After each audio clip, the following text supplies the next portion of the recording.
2026 সালে ইউইতে বসে e-passport renew করার সময় একটি ভুল করলেই কিন্তু আপনার আবেদন বাতিল হয়ে যাবে এবং আপনার টাকাটাও নষ্ট হবে। আজকের ভিডিওতে আমরা একদম সহজ ভাষায় জানবো কিভাবে সঠিক নিয়মে ই-পাসপোর্ট রিনিউ করবেন, 2026 সালে আপডেট ফি কত, কি কি কাগজ লাগবে এবং সবচেয়ে গুরুত্বপূর্ণ প্রশ্ন, এনআইডি ও পাসপোর্ট মিল না থাকলে কি করবেন, অথবা অনলাইন জননিবন্ধন দিয়ে ই-পাসপোর্ট করা যাবে কিনা। সম্পূর্ণ প্রসেসটি জানতে ভিডিওটি না টেনে শেষ পর্যন্ত দেখুন। এনআইডি ও পাসপোর্টে মিল না থাকলে কি হবে? আমাদের প্রবাসী ভাইদের সবচেয়ে বড় সমস্যা হলো আগের পাসপোর্টের নামের সাথে বা বয়সের সাথে এনআইডি বা জননিবন্ধন মিল থাকে না। মনে রাখবেন, ই পাসপোর্ট সম্পূর্ণ ডিজিটাল এবং বায়োমেট্রিক সিস্টেম। তাই আপনার এনআইডি কার্ড অথবা অনলাইন জননিবন্ধনে যে তথ্য আছে ই পাসপোর্টে হুবহু সেই তথ্যই আসবে। ধরুন আপনার এনআইডিতে আপনার নাম লেখা আছে মোহাম্মদ করিম, কিন্তু আপনার পাসপোর্টে লেখা আছে এমডি করিম। এই ছোট ছোট গরমিলের কারণে আপনার আবেদন আটকে যাবে। এম্বাসি নিজেই বলেছে ডাটা মিসম্যাচ থাকলে প্রসেসিং টাইম অনেক বেশি লাগবে এবং অনেক ক্ষেত্রে অ্যাপ্লিকেশন রিজেক্টও হয়। তাই অনলাইন ফর্ম পূরণ করার আগে আপনার এনআইডি কার্ডটা হাতে নিন এবং আপনার পুরনো পাসপোর্টের সাথে নাম, পিতার নাম, মাতার নাম এবং জন্ম তারিখ সব কিছু নিখুঁতভাবে মিলিয়ে দেখুন। যদি দেখেন কোনো ভুল বা অমিল আছে, তবে সবার আগে আপনাকে এনআইডি কার্ডটি সংশোধন করতে হবে।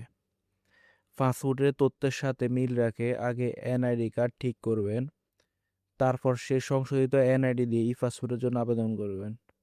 উল্টাপাল্টা তথ্য দিয়ে আবেদন করে শুধু শুধু নিজের এই সময় ও টাকা দুটোই নষ্ট হবে। বার্থ সার্টিফিকেট দিয়ে কি ই পাসপোর্ট হবে?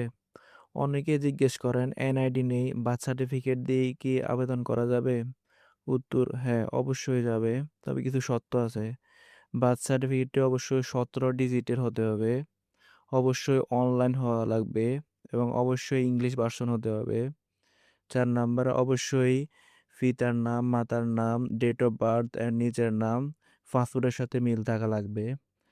আর যদি বার্থ সার্টিফিকেট অনলাইন না থাকে, ইংলিশ না থাকে বা কোনো ভুল থাকে, তাহলে আপনার ইউনিয়ন পরিষদ থেকে প্রথমে এগুলো সংশোধন করা লাগবে, অনলাইন করা লাগবে, ইংলিশ ভার্সন করা লাগবে, তারপরে ই পাসপোর্ট অ্যাপ্লিকেশন করা যাবে। কি কি কাগজ লাগবে? 1 নাম্বার, জাতীয় পরিচয়পত্র এনআইডি অথবা অনলাইন জন্ম নিবন্ধন বার্থ সার্টিফিকেট, যেটা দিয়ে অ্যাপ্লিকেশন করা হবে ওটা লাগবে। 2 নাম্বার, বর্তমান পাসপোর্ট কপি অরিজিনাল, যদি পাসপোর্ট হারিয়ে যায় তাহলে লস্ট পুলিশ রিপোর্ট লাগবে। 3 নাম্বার, অনলাইন অ্যাপ্লিকেশন ফর্ম লাগবে বারকোড সহ। 4 number, Emirates ID copy. 5 number, labour approval contract, investor visa, partner visa বা ফ্যামিলি ভিসা তাদের লাগবে না এটা। আর বিবাহিতদের ক্ষেত্রে ম্যারেজ সার্টিফিকেট। 7 নাম্বার, স্টুডেন্ট হলে স্টুডেন্ট কার্ড, তাহলে পেমেন্ট কম আসবে। এখন আপনার কাছে সম্পূর্ণ ডকুমেন্ট ওকে থাকলে ই পাসপোর্ট কিভাবে রিনিউ করবেন? আপনি যদি অনলাইনে বা কম্পিউটারের কাজে দক্ষ হয়ে থাকেন, তাহলে পুরো অ্যাপ্লিকেশনটা আপনি নিজেই ঘরে বসে করতে পারেন। তবে আমার একটা পার্সোনাল পরামর্শ, যেহেতু পাসপোর্ট একটি সামান্য ভুলের জন্য আবেদন বাতিল হতে পারে, তাই আপনি নিজে রিস্ক না নিয়ে আপনার কাছে ভালো কোনো টাইপিং সেন্টার বা আপনি চাইলে আমাদের সাথে যোগাযোগ করতে পারেন। নিচে ডিসক্রিপশন বক্সে বা স্ক্রিনে নাম্বার দেওয়া থাকবে। আপনি কিভাবে আবেদন করবেন? প্রথমে গুগলে যান, তারপর ePassport.gov.bd-তে যান, অ্যাকাউন্ট ক্রিয়েট করুন, তারপর ইউই সিলেক্ট করুন কান্ট্রি।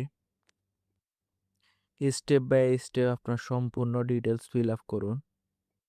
তারপর পেমেন্ট অপশন সিলেক্ট করুন, ক্যাশ পেমেন্ট। দুবাই থেকে যদি অ্যাপ্লিকেশন করেন তাহলে অ্যাপয়েন্টমেন্ট নেওয়া লাগে, আর যদি আবুধাবি থেকে অ্যাপ্লিকেশন করা হয় তাহলে অ্যাপয়েন্টমেন্ট লাগে না।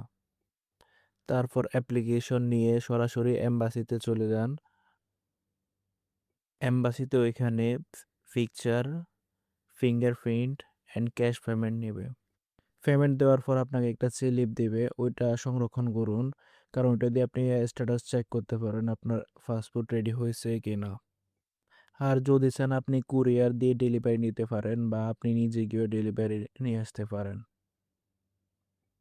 ই পাসপোর্ট রিনিউ করতে কত টাকা লাগে? এটি মূলত আপনার প্রফেশনের উপর ডিপেন্ড করে। যদি আপনার প্রফেশন লো হয় তাহলে 205 দিরহাম।